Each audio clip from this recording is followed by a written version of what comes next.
Allora, siamo qua con Pietro Agostini di Breganze. Allora, una serata difficile, si era partiti magari con un'altra prospettiva, però le partite sono così, nessuno mette in dubbio da fuori sicuramente l'impegno di una squadra giovane al primo anno in Serie A. Ce la mettete tutta, a volte le partite nascono anche un po' male. Il primo tempo è andato proprio storto perché varie occasioni avete avuto davanti alla porta e la palla non è entrata, infatti 5-0 nel primo tempo era un risultato bugiardo che non rispecchiava quello che era successo.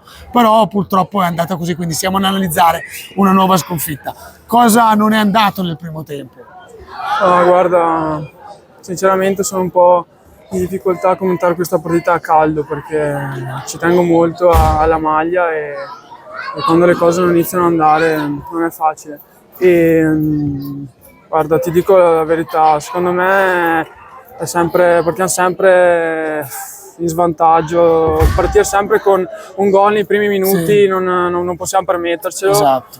Siamo consapevoli di questa cosa, però non so adesso bene, sono tutte le partite che abbiamo fatto, abbiamo preso il primo gol entro i primi 5 minuti, forse all'Odi abbiamo resistito un po' di più, però secondo me è quello, e poi l'animo cala se sei in una fase difficile, sì. Infatti nel secondo tempo forse anche lavorare un po' anche sulla la tenuta, la capacità mentale, perché nel secondo tempo vi ho visto proprio spenti, cioè per un attimo vi si è spenta la luce, avete smesso di crederci, poi due bei gol alla fine come nel secondo tempo, e tra te e tuo fratello vi siete tolti, vi date almeno lo zuccherino per, diciamo, almeno per crederci e per andare avanti sempre qui. L'importante è crederci e andare avanti su questa strada, la stagione è lunga, si può ancora togliere le soddisfazioni. No, guarda, sì.